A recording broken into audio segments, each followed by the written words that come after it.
Good morning dear student. पिछली class में अपन लोगों ने समांतर श्रेणी और थमेटिक प्रोग्रेशन के बारे में समझा था। क्या होती हैं समांतर श्रेणियाँ। चैप्टर का जो नाम था वो अपन ने अच्छे से समझ लिया है। उसके अंदर क्या क्या आने वाला है ये अपन आज पढ़ने वाले हैं। आज कुछ फॉर्मूले पढ़ेंगे जो अपने क्वेश्चन करने के लिए इम्पोर्टेंट हैं। ठीक है, तो क्वेश्चन करने के लिए सबसे पहले इसके फॉर्मूले अपन को समझना पड़ेंगे, याद करना पड़ेंगे। इसके बाद अपन क्वेश्चन करने वाले हैं इसके। ठीक है, तो ध्यान से देखेंगे। कुछ एग्जांपल और दिए हैं आपकी बुक्स में। बुक्स अभी लोग ओपन करके रखना।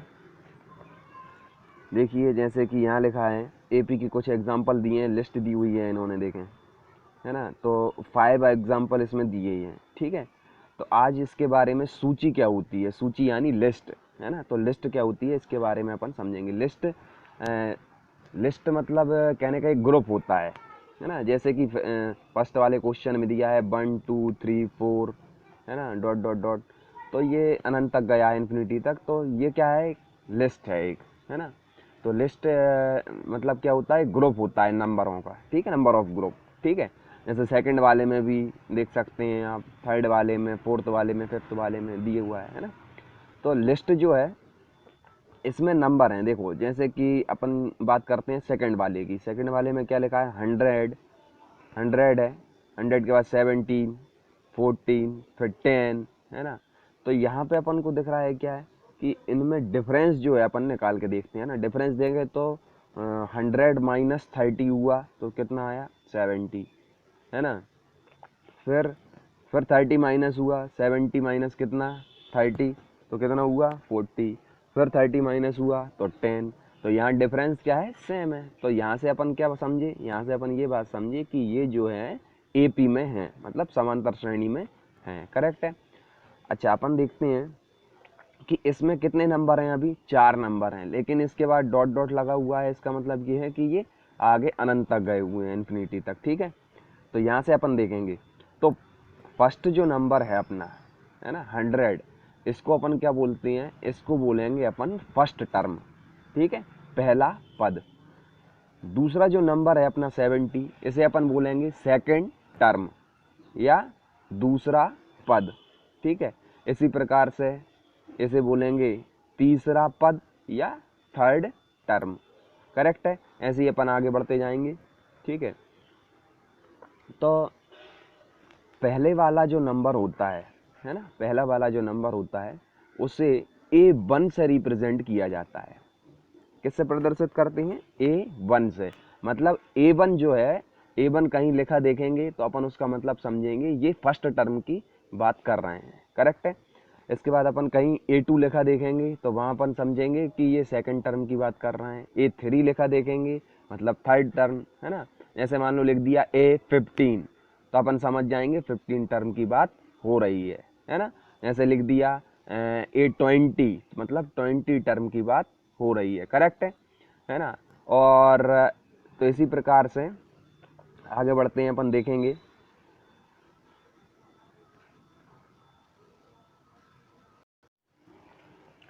चलिए देखते हैं आगे क्या लिखा है। उपरोक्त सूचियों में, सूचियों का मतलब समझ गए होंगे, लिस्ट में, है ना। जो ऊपर अपन ने सूची लिस्ट देखी है, प्रत्येक लिस्ट में क्या है, एक पद दिया है। जैसे कोई एक टर्म दे दी है आपको, है ना, तो उससे अपन क्या कर सकते हैं, नेक्स्ट टर्म निकल सकते हैं। करेक्ट है।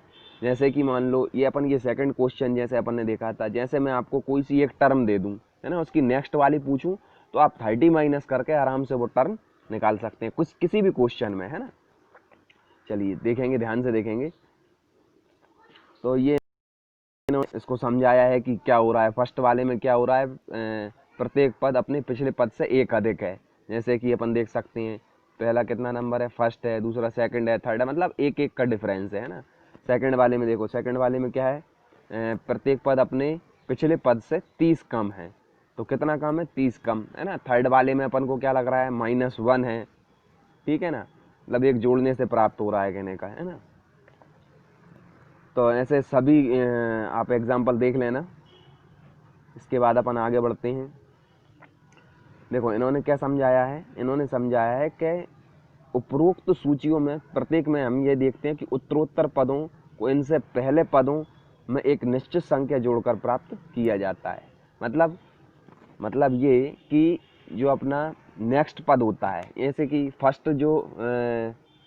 कि फर्स्ट टर्म है, कोई भी है ना, फर्स्ट टर्म है, उसमें अपन क्या करेंगे, किसी नंबर को ऐड करेंगे तो आपकी सेकंड टर्म आ जाएगी, है ना। तो सेकंड टर्म में किसी नंबर को ऐड करेंगे, थर्ड टर्म आ जाएगी, है ना। लेकिन नंबर क्या होना चाहिए, सेम होना चाहिए, नंबर हमेशा इसमें सेम रहता है, ठीक है। डिफरेंस जो रहेगा सेम रहेगा, है ना। अब इन्होंने कहा है कि संख्याओं की ऐसी सूची को यह कहा जाता है कि वे एक समांतर श्रेणी में हैं। मतलब ये जो नंबर हैं उनकी जो लिस्ट होगी, है ना, इस लिस्ट को अपन क्या कहेंगे कि ये क्या है, अरिथमेटिक प्रोग्रेशन बना रहे हैं। क्लियर है। चलिए आगे पढ़ते हैं। अब देखो, जो अभी जैसे मैंने बताया, एक नंबर होता है, पर्टिकुलर नंबर को ऐड करना आता है, ऐड भी कर सकते हैं, माइनस भी कर सकते हैं, जो भी कर रहे हैं, है ना। तो जो पर्टिकुलर जो नंबर होता है उसे अपन क्या बोलते हैं, उसे बोलते हैं अपन सारमांतर, यानी कॉमन डिफरेंस। उसे क्या बोलते हैं अपन, सारमांतर बोलते हैं, कॉमन डिफरेंस, ठीक है। तो कॉमन डिफरेंस जो है आपका पॉजिटिव, नेगेटिव और जीरो हो सकता है, करेक्ट है। इसके बाद चलिए, जैसे कि मैंने आपको अभी बताया था, पहले पद A2 है ना, तो ऐसे ही मैंने अभी जो लास्ट वाला होगा, जैसे अपन को पता तो है नहीं कितने नंबर हैं, तो n वे पद मान लेते हैं, जो n टर्म है n टर्म मान लेते हैं, तो इसे अपन क्या बोलने लगते हैं, an, करेक्ट है। तथा सारमांतर को किससे रिप्रेजेंट करते हैं, कॉमन डिफरेंस को d से रिप्रेजेंट किया जाता है, ठीक है। तो ये जो आपकी समांतर श्रेणी वो क्या हो जाएगी, A2, A3, dot dot dot an, correct है, ठीक है। और कॉमन डिफरेंस कैसे निकाला, कॉमन डिफरेंस के लिए फॉर्मूला दिया है इन्होंने, second term minus first term. मतलब कोई सी भी नेक्स्ट टर्म में से पिछली वाली जो टर्म है उसको अपन माइनस करके निकाल सकते हैं। जैसे A3 माइनस A2 से भी निकाल सकते हैं, A4 माइनस A3 से भी निकाल सकते हैं, करेक्ट है। तो ऐसे अपन क्या निकालेंगे, कॉमन डिफरेंस, सारमांतर निकालेंगे, ठीक है। कुछ एग्जाम्पल दिए हैं AP के, जैसे कि फर्स्ट वाला दिया है, किसी स्कूल की प्रातःकालीन सभा में, जो अपन प्रेयर करते हैं मॉर्निंग में, एक पंक्ति में खड़े हुए कुछ विद्यार्थियों की ऊंचाइयां सेंटीमीटर में दी हुई हैं, है ना।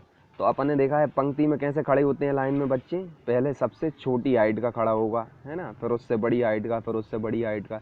तो जैसे पहले 147 सेंटीमीटर का बच्चा है, फिर उसके बाद 148, 149, 157 तक गया है ये, करेक्ट है ना। तो इसमें अपन देखते हैं कि एक एक का डिफरेंस है ना।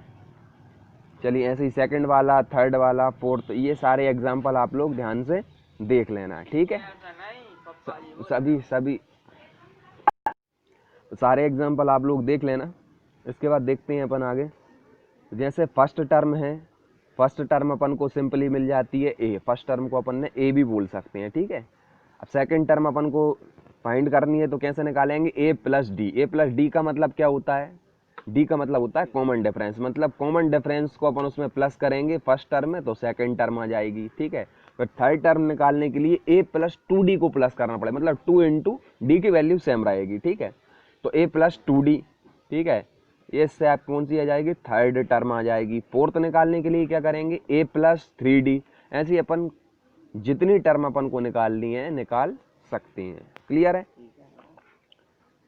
देखिए, तो ये जो है इसे अपन क्या बोलेंगे, इसे AP का जनरल फॉर्म बोलते हैं, करेक्ट है, व्यापक रूप, A plus D, A plus 2D, A plus 3D। ऐसे ही नेक्स्ट क्या आएगा, A plus 4D, A plus 5D, ठीक है ना। ओके, आई थिंक समझ गए होंगे सभी लोग। ये एक मतलब एक फॉर्मूला टाइप का है, ये मैं आपको आगे क्वेश्चन करेंगे ना उसमें पूरा क्लियर कर दूंगा। अभी तो सिर्फ इसको आपको याद रखना है कि फर्स्ट टर्म ओनली A होती है, सेकेंड टर्म निकालने के लिए A प्लस डी कर सकते हैं, थर्ड टर्म निकालने के लिए A प्लस 2D कर सकते हैं। एक और चीज़ यहाँ से देखो, जैसे मैं आपको डायरेक्ट समझाऊँ, तो डायरेक्ट ये है, जैसे मैं आपसे पूछूँ कि आपको 50वीं टर्म निकालनी है, तो 50वीं में क्या हो जाएगी, 50वीं में हो जाएगी, जैसे फर्स्ट में क्या थी, A थी, फिर सेकंड में क्या थी, A प्लस 2 थी, मतलब एक माइनस, जैसे मैंने यहाँ बोला थर्ड में क्या है, थर्ड में है A प्लस 2D, मतलब कितनी D आ रही है, एक माइनस करके D लिखना है अपन को, यहाँ लिखा है इन्होंने 2D। थर्ड टर्म की क्या है, A प्लस 2D, है ना। तो सेम ऐसे मैं 50वीं टर्म की अगर आपसे पूछता हूँ तो फिर क्या हो जाएगी, a + 49d, है ना। देखो मैं और समझाता हूँ, क्लियर नहीं हुआ होगा। जैसे कि मैं आपसे कहूँ कि 20वीं टर्म बताओ क्या होगी, तो 20वीं टर्म के लिए फॉर्मूला क्या बनने वाला है, a + 19d, a + 19d। तो d कितनी होंगी, एक माइनस करके, करेक्ट है। जैसे देखो मैं और समझाता हूँ आपको। जैसे मान लो क्या कह दिया, 8 का बोल दिया है ना, 8वीं टर्म निकालना है, 8वां पद आपको निकालना है, तो कैसे निकालेंगे, तो उसका फॉर्मूला क्या बनेगा, उसका फॉर्मूला बनेगा a + 7d, है ना।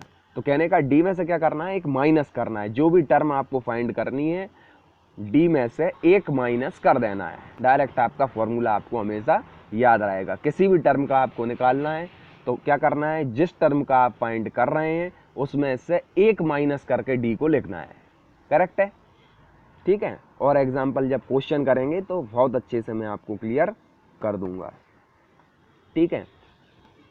तो यहाँ देखेंगे यहाँ इन्होंने लिखा है कि उपरोक्त जो एग्जाम्पल अपन ने ऊपर एग्जाम्पल पढ़े हैं, एग्जाम्पल में क्या है, कुछ ऐसे एग्जाम्पल हैं जो कैसे हैं, परिमित, इसका मतलब होता है फाइनाइट, ठीक है।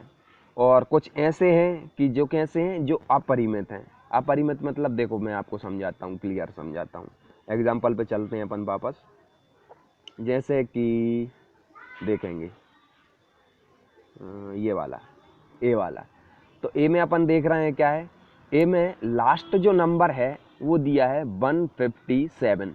तो मतलब इसमें लास्ट नंबर है, मतलब क्या है, इसका जो ग्रुप है वो क्या है, सीमित है। मतलब इसमें जो नंबर हैं वो काउंटेबल हैं, उनको अपन काउंट कर सकते हैं इजीली, है ना। तो ये काउंटेबल है, तो ये क्या होगा, ये फाइनाइट होगा, ठीक है। और इनफाइनाइट कैसे होते हैं, जैसे कि अपन ने ऊपर एक एग्जांपल पढ़ा था डॉट डॉट करके, इसमें बहुत सारे टर्म थे, मैं बता देता हूँ आपको अभी। जस्ट जैसे ये दिए हैं देखें, है ना। तो ये इन्होंने लिखा है जैसे 1, 2, 3, 4 डॉट डॉट डॉट। तो ये क्या है, ये अपरिमित होते हैं। अपरिमित का क्या मतलब होता है, इनफाइनाइट, करेक्ट है।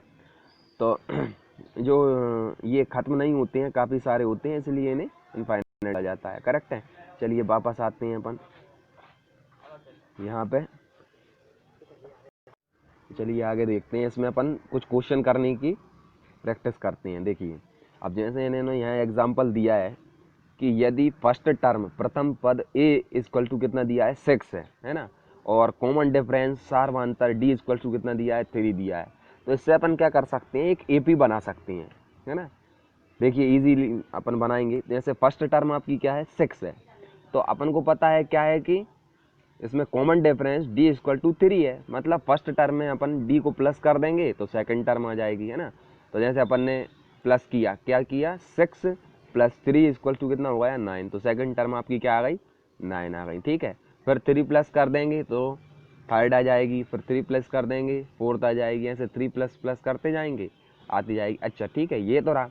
अब यहाँ से अगर मैं आपसे ये पूछ लूँ कि बहुत सारी टर्म है ना इसमें, तो मैं जैसे ये पूछ लूँ आप मेरे को 12 वाली टर्म फाइंड करके दीजिए। तो 12 वाली टर्म फाइंड करने के लिए अपन क्या करेंगे, सीधा फॉर्मूला लगाएंगे, एक एक करके नहीं निकालेंगे, काफ़ी सारा टाइम लग जाएगा ऐसे, है ना। तो क्या करेंगे अपन, फॉर्मूला क्या बनता है अभी अभी बताया था मैंने आपको। तो जैसे 12 वाली निकालना है तो क्या बनेगा, a + 11d। 12 का क्या बनेगा, a + 11d। तो a क्या है, 6 है, तो 6 + 11 इंटू डी की वैल्यू 3, है ना। तो 11 इंटू 3 इक्वल टू कितना हो जाएगा, 33। और 33 में 6 प्लस कर देंगे तो कितना हो जाएगा, 39, है ना। तो 12 वाली जो टर्म होगी वो आपकी क्या होगी, 39 होगी, करेक्ट है। तो ऐसे अपन कोई सी भी टर्म फाइंड कर सकते हैं, क्लियर है। चलिए देखिए और एग्जांपल दिए हैं, जैसे कि ये दिया है सेकंड वाला, a इक्वल्स टू इसमें कितना दिया है, 6 दिया है, और d इक्वल्स टू दिया है आपको -3 दिया है, ठीक है। ध्यान रखना -3 है, करेक्ट। तो इसमें काफ़ी सारी टर्म है डॉट डॉट करके, है ना, अनंत तक गया हुआ है। तो इसमें अपन कोई सी भी टर्म फाइंड कर सकते हैं, क्लियर है। इसी प्रकार से देखेंगे और नेक्स्ट अपन देखते हैं कि और काफ़ी सारे एग्जाम्पल दिए हैं, जैसे कि a इक्वल्स टू कितना दिया है, -7 दिया है, d इक्वल्स टू -2 दिया है, a इक्वल्स टू 1.0 है, d इक्वल्स टू 0.1 है, है ना। तो ऐसे काफ़ी सारे एग्जाम्पल हैं, आप देख सकते हैं। तो अब क्या है, ये एग्जाम्पल दिए हैं, मैं आपको इसके लिए इसमें होमवर्क दूंगा, ठीक है। तो आपको होमवर्क करने के लिए मैं इसमें से क्वेश्चन है, तो इसके लिए मैं आपको नोट करके दे दूंगा कौन कौन से आपको फाइंड करने हैं। तो जितने भी सारे एग्जाम्पल हैं, सभी एग्जाम्पल में से दो दो तीन तीन क्वेश्चन निकाल के मैं आपको दूंगा, वो आपको फाइंड करना है, ठीक है। और मेरे को कॉपी में सॉल्व करके स्क्रीनशॉट ले करके फ़ोटो खींच करके और मेरे को व्हाट्सएप पर देना है, ठीक है।